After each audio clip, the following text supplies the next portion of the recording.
Welcome to this edition of When the Biomass Hits the Winter, and a discussion of sustainable living and what that means to you and me. I'm Jay Warmke. And I'm Annie Warmke. And we're sort of there. And today we're going to talk about how to stay sane in an insane world, or if you were really paying attention, you'd be crazy too. So, you know, it occurs to me, these titles you make up, that a lot of them do pertain to self-care and mental health, which might be the same thing. Well, that's a good thing since they're supposed to. Well, I mean, a lot of the topics that we choose to speak about and share with each other does have to do with how to use mental health to build resiliency, which is, I guess, what we're going to talk about today, but that's not a sexy title. Yeah, and part of the thing, I mean, this came about from a discussion we were having where we were saying, you know, it just seems, and maybe it's that we're paying attention, but people seem on the edge of being insane all the time. Well, I think your definition of insanity is it doesn't work, because the definition of insanity is that you're doing something abnormal to the main population, of how the main population would react or deal with a situation. And so part of the challenge we have is that we live in a society that's very engulfed in the medical model of things, and that doctors are God. And so we have some problems, and the first thing we understand is we've got anxiety and stress. And so we go to the doctor and we end up on medication. So what we're going to talk about today is how not to do that.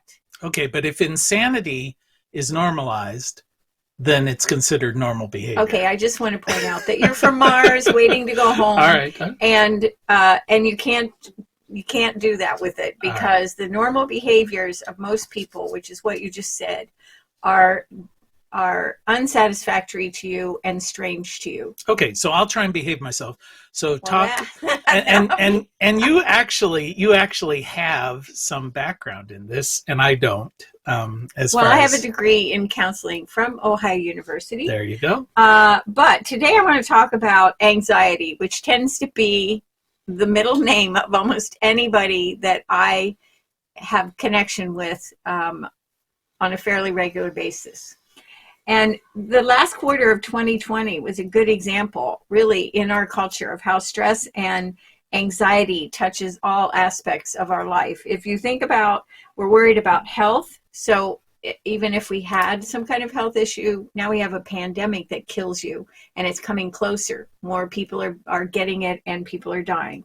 We have had economic worries, the economy, people with no paychecks. I mean, even in our own life, we had to reinvent our entire business at the beginning of the pandemic shutdown. Spiritual worries, there's no time to be in person with the people we care about.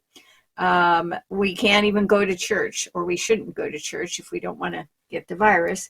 Weather, we're having extreme weather events, as they call it. We call it global weirding. And these things kill people and destroy homes and make people nervous. And then we have natural disasters, and then we have January the 6th. So we had this sort of building of things. And so people who already had anxiety now have a real exaggerated sense of anxiety. I mean, even you and I, who tend to be very happy and content in life, we're feeling incredibly anxious. So everyone does experience stress and anxiety at one time or another in their life. And in this culture, it seems like it's not one time or another. It's a constant thing. And part of that comes from we're in this constant stimulation. You know, everything is moving at a very fast pace. And it's the human brain, the studies show the human brain can't deal with all that information and stimulation. The difference between stress and anxiety is that stress is a response to a threat in a situation, and anxiety is the reaction to it. So we're constantly perceiving there's some kind of threat. And stress also comes, you know, your heart beats, that causes stress because it's pushing on things. So there's good stress, but mostly the stuff that we're reacting to is bad stress. So anxiety is a normal reaction to stress. And as I said, it can be beneficial. But it also can alert us to dangers and help us to prepare and pay attention, because we have experience to draw on. and anxiety disorders differ from normal feelings of nervousness or anxiousness and involve excessive fear and anxiety. So there are lots of anxiety disorders, but it is the most common illness in the US, affecting 21.1% of the adult population every year, and 30% of adults at some point in their lives. And I would think it's more than 30%. Is it safe to say, like we think about financial problems, when people find themselves in severe financial problems, it's usually an accumulation of things. It's not like one thing usually that causes it. It's like, okay, this happened, then that happened, my car broke down, then I couldn't get there. Happens in layers. I know, and then I couldn't, and then I lose my job or whatever, and now I get sick, and it's a combination. Well, this idea of just one event after another event, one stressful event coming on top of another, each would be it would cause anxiety, but you could deal with it. And then you sort of refortify yourself and come back for the next. But what we're doing is we're just getting hit by one event after another right. without that break of fixing ourselves in the meantime. Well, part of the problem is that this isn't just unique to one household in the neighborhood. It's everybody experiencing most all the things I listed at the beginning of the program. Mm-hmm. And how we react to it, we're all reacting to it somewhat the same way. But the other thing is that you're right, everything builds on itself, but it's like we don't have any resiliency. We haven't learned in this culture how to be resilient. How do we take care of ourselves when there's an extreme weather event? We act like, oh my God, this is shocking, when it's happened 5 times in the last year and we're still running out to buy bottled water and a gallon of milk. It's not the way we handle things. Mm-hmm. Anyway, so it sounds like, though, I mean, you can't deal with the stress of your house burning down until it stopped burning. So you have to take those moments when there is not an immediate danger and try and regroup. Well, you have to create those moments, and that's what we're going to talk about. Mm-hmm. But anyway, I just want to say that one of the things that compounds all this is that people with an anxiety issue or disorder are 3 to 5 times more likely to go to the doctor and 6 times more likely to be hospitalized for a psychiatric disorder. But once they end up on medication, they're sort of hooked into where they are. They gotcha. Yeah, and that does not solve the problem. It just sometimes exaggerates it, but sometimes it makes it so you can't function. And so this is not what we're coming from. We're saying, let's be resilient. And so there are lots of anxiety disorders. There's a generalized anxiety disorder called GAD or GAD, and that's when you have a persistent and excessive worry that interferes with daily activities. So I would say, and it's ongoing, and the tension may be accompanied by physical symptoms such as restlessness, feeling on edge, or easily fatigued, and so on. And often the worries focus on everyday things such as job responsibilities, family health. I know during kidding season, my stress level and my anxiety reaction to that is over the moon. And the first day that everything sort of settles down, I'm so aware. I felt like I was on a treadmill and I couldn't keep up. So this is a disorder, though, as you're describing it, sounds like you could describe almost every person in the country. Well, it's the way we react to small things like the car breaking down, the too many chores, we've got appointments and we can't keep up, that kind of thing. So It seems like at some point in the years of your life, you're going to come in and out of this regularly because things happen. Your doctor tells you you've got glaucoma, you got to go have surgery, or, that's just life, but we don't have resiliency in how we react to it. So it builds on itself. My car breaks down, but I already couldn't pay the rent and I don't know how to fix the car. And now I can't get to work. So I've lost my job. And as you said, it builds on itself. So then there's panic disorder. I hear a lot about this, particularly from young people. The core symptom of that is a reoccurrent, what they call panic attacks, which is an overwhelming combination of physical and psychological distress. And there are lots of symptoms that happen during this attack. And some of them are your heart is beating rapidly, you're sweating, you're trembling. You have shortness of breath, maybe even chest pain. There's all kinds of stuff that goes along with that. And so if you find yourself breathing into a paper bag, you're probably having a panic attack. Okay, on an airplane is, that's a common scenario that they have those little barf bags, but it's also a bag to blow into if you're hyperventilating. And that's good. That's resiliency. You got a way to deal with it, because sometimes things happen.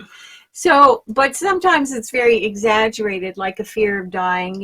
If I'm in a car wreck, I might have my life flash before me, and I'm thinking, oh my God, I'm going to die. But this is not what I'm talking about. This is something that happens probably regularly. I used to have a problem with this in my sleep. And I would wake myself up, and I'd been running, and I was having a panic attack. I had panic attack. I'm not a panic attack kind of person, but I had one at the grocery store because all these people didn't have their masks on, and they were all congregating and pushing my cart. And I'm thinking, I don't want to get sick. So I went to the car. I took care of it, and then I was fine.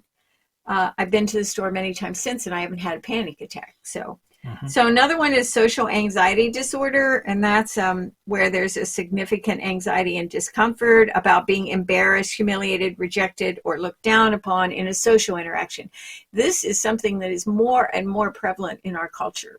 See this in lots of young people. They don't want to socially be in an environment where they're going to be the center of attention. And so there's this huge, extreme fear of public speaking. You used to have that fear? Yeah, a little bit. Well, it just reminded me, because I remember our granddaughter, we were having a talk, I was trying to be the wise elder statesman, and that never worked with her. I know, but talking about like in high school is like the perfect time when you're just sure, everything you do is being scrutinized by every person that comes in contact. And I was telling her, I was like, you know what?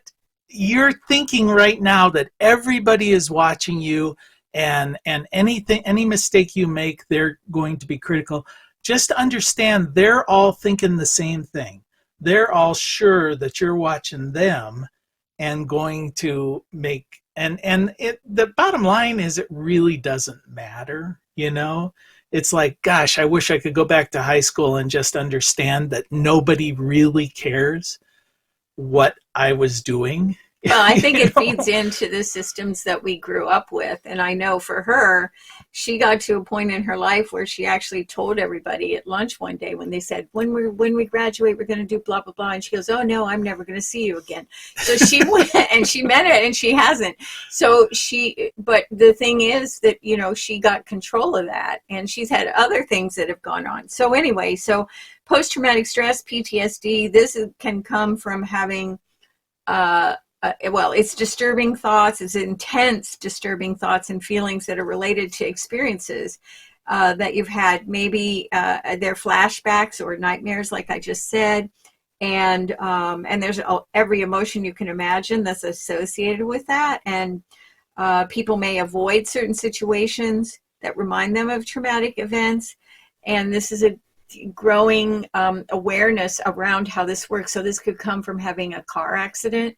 It can come from being in a house on fire. It can come from being raped or being at war where you're, have a gun and you're supposed to shoot people. Well, and as something that we've seen recently in the news is watching some of the congressmen and senators talk about their experience on January 6th and saying, and you can just see they sort of relive some of their emotions as they're trying to discuss it. So something that might happen then with PTSD in a person would be they go somewhere and they see somebody with a bunch of flags and they have a flashback, and their body has physical memory, the muscles do, and they react to that and have sweats and maybe start crying, and it seems like it's a healthy reaction, but at some point you have to move on, and this is the challenge we have. So. And it may sometimes come at very odd and inappropriate times. Oh yeah. Okay, well, let me interrupt here for a second and remind everybody you are listening to When the Biomass Hits the Wind Turbine with Jay and Annie Warmke, and we wish to remind everybody that it is indeed the end of the world as we know it. And thank God. All right, and it is not a flashback. It is. No, it's real. And when we say that, it's not to induce any kind of panic attack. It's mostly just saying that the systems that have existed to this point are not sustainable, and that's a good thing. And they're that going we to be recognize it. they're going to be replaced with other things, and that's a good thing. Yeah, and we can see that already in the pandemic. We can see that with new administration in the government. So we're just pointing out that it is a good thing that these things are dissolving. Okay, so we've outlined some of the reasons why society in general and individuals specifically seem to be sort of bordering on the anxious, to be kind. Oh, so that's really minimalistic. So what do we do about it? I mean, how do people, without going and getting drugged up and sitting staring at spiders making webs in their window? How do we deal with it? You're crossing the line there. All right. Well, I think what we have to do is say, look, we can be responsible for the messages in our brains. And there's a scientific proof that, we have all these little electric highways in our brains. And those highways contain videos of things that have happened in life. We call them home movies. They also contain lots of words, 15,000 words a minute we talk to ourselves. So if we're going to utilize the stress and anxiety model, that's going to be intense when it's constantly at us. So what we can do is change those things by doing other things, by replacing that highway. Some studies show that if you tell yourself, so for example, I have a memory of being in a house on fire and as a little girl, and so I used to have a lot of anxiety about that and terrified of fire. If I then begin to tell myself, shut up, I don't want that memory, and I put in its place, I love somebody. It doesn't have to be about the fire per se. I love somebody, or I feel good, whatever that is. And then after 3 times, the highway starts to change. You're creating a new exit ramp from that highway. You still have that tool if you want it, but you're not drawing on it every time you come upon a fire. Well, I remember when we were first together, you used to physically say it out loud. You would say, shut up. Yeah. Shut up. Yeah. Yeah, because I had a lot of trauma and I was trying to deal with it. So what we want to do is create some resiliency for ourselves and some self-care, some home care that doesn't involve drugs and actually makes us healthier. So if we think about stress management techniques and meditation, these are all things that are easily found on, just go to YouTube, go to Google. There's all kinds of free stuff out there people want to share because they've found solutions for themselves. And I really think that meditation is a great way to help yourself. There's like support groups online now and in person. Just about anything that you have an experience with that you want to deal with, there's a support group or something online that's helpful. And learning more about the specifics of what is that you feel is your issue, and then also looking at your own family to see, are there other family members that have passed this on, so you understand, is this just this one thing, or is this an organic, or is this generic to me or to my DNA? Anyway, and so the first thing is take an emotional break. When you're feeling anxious or stressed, tell yourself you'll worry about it at 3 o'clock tomorrow. Now, this technique worked fantastic for me. I would be in a total panic, and this is back in the days when I had these horrible experiences, and I was trying to deal with the PTSD. And I'd say, okay, stop. And I would just make myself stop whatever I was doing. I would say, tomorrow at 3, I'm going to worry about that. And every time it would come into my head, I would say, shut up. I'm going to be there tomorrow at 3. And so when 3 o'clock came, I might not ever remember it was 3 o'clock. And I needed to take care of it. And I missed the deadline. I didn't do it. But sometimes I did take 3 o'clock and I meditated, or I went down to the train station where the boxcars were, and I threw rocks and gave them the names of the things that were bothering me, things like that. So throw your troubles off of a bridge, not yourself. So create some confetti from grass or leaves, or shred some paper, and go to the local bridge or a river and scatter the confetti into the river or over the side of the bridge as you mentally or verbally out loud say, that you're letting go of whatever that is. That sounds, you're kind of symbolically Oh, yeah. taking control. I know you do a thing sometimes at gatherings where you'll have people write their problem or their worry on a stone or on something, and then they can leave it at a place and they can decide, do I want to leave it there or do I want to pick it up and take it with me when they go home? And some people do. Yeah, and then that just helps you have control over it, Well, and it also brings you to that space wholly and let the worry stay where it is for the moment. And I was teaching a workshop back in the spring when the Floyd man was murdered, and the women were all on the Zoom with me, and somebody's phone rang, and then they said, oh my God, there's this big riot and the cops have brought in tanks and they're going after people that we know that are there, and they were there for peaceful reasons. And then someone else said, wait, we put our worries into those discs, those stones, let's leave them there, and then we can go to them when we're finished. And every woman stayed with me for 2.5 hours after that. So I know this works, but you have to be willing to try. And it's a form of modifying your own self-talk again. Yeah. And this is all connected to our spiritual wealth and our spiritual health. So when we throw something off the bridge, it is symbolic, but it's also, I don't have any more words for it. I don't have any way to reconcile this issue.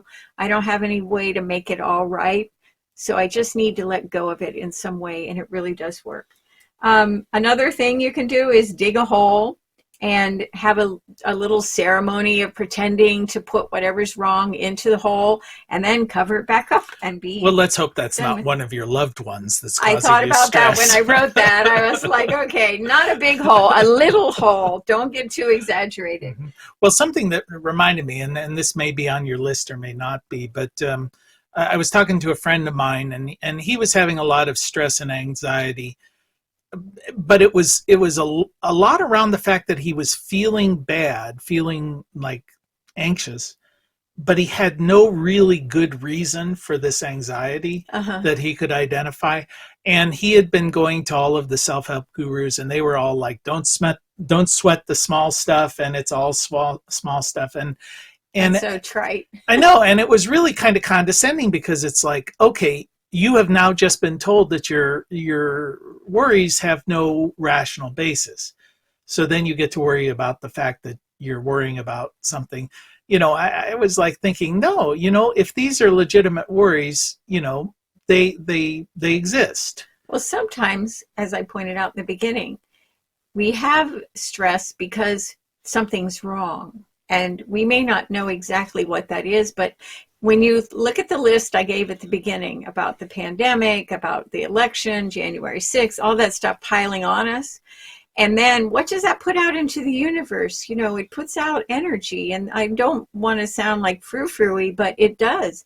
And I believe if we're thinking human beings, which most of us are not, I think we pick up on that. And I think that anxiety, I know that's true for you. A lot of things that you don't even notice that are really heavy for me, but during this last quarter of 2020 and then into 21, you were feeling a lot of it without being able to say what it was. Sure. And I think this is true for lots of us. I can see that's a little more disconcerting, at least in my mind. If my house is burning down, I have an identifiable reason for concern. Yes. And that's easy to deal with. But if everything from the outside is good, but I still feel anxious, that in some ways is worse.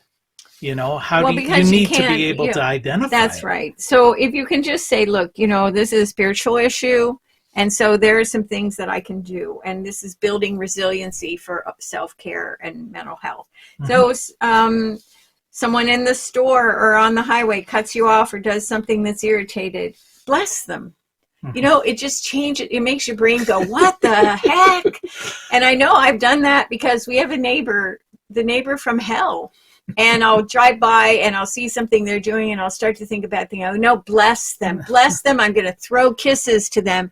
and then my brain just lets go of it. Well, I have this invention that's yet to be invented, Oh, where I think giving people the finger. No, every automobile should be equipped with a little dart that you can only shoot one time per day, and it sticks to the vehicle that just did something stupid.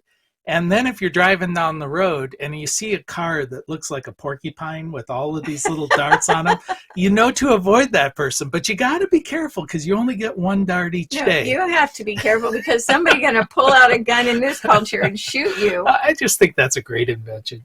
Well, it's funny to think about. I'll put it that way. Another thing you can do is take a really nice hot bath with different kinds of salts in it. It will draw out toxin from your body and make you feel better, just actually physically feel better, but also give your mind a rest.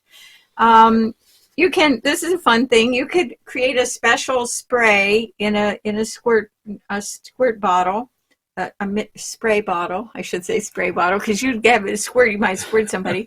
And you could, put some essential oils in there, or just something that smells good to you, orange peels or whatever. And then you could go around and spritz all around the house with the idea, I'm cleaning my house. No, you're not cleaning it. You are spiritually working on it, and it's going to smell nice. And that smell over a few days will remind you that you've let go. It's all cool. There's also the ability to join a support group for just about anything. For example, if you've had something happen that's created a grief in your life, there's something called griefshare.org.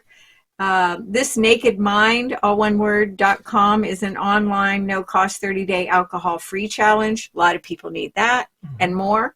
Clutterfree.com, do not tease me about this, has a 12-week course that will support and connect you with others working to own less. Isn't there an old saying that says a burden shared is a burden halved? I don't know this. If there Sounds isn't, like a Ben Franklin thing. It's a wise saying. And what do you mean by that? It means that if you share your burden, it's now cut in half. Yeah, well, and also people know stuff.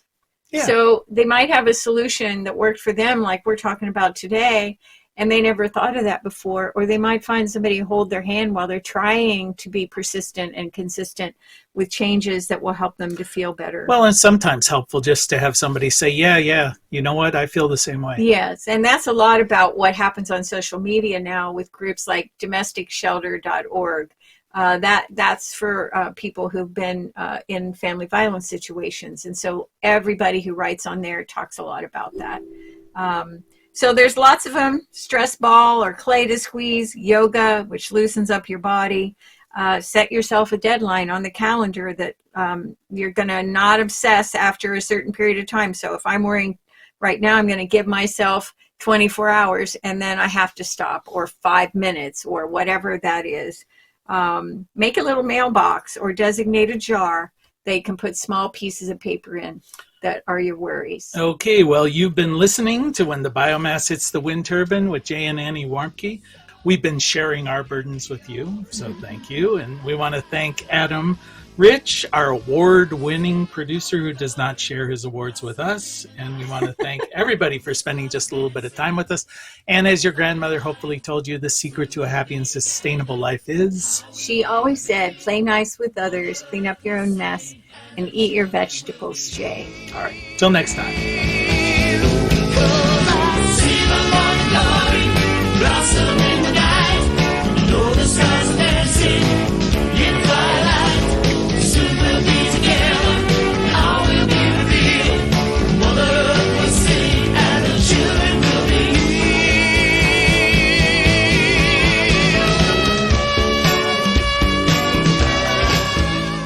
You can find more information on living sustainably in our unsustainable world at bluerockstation.com.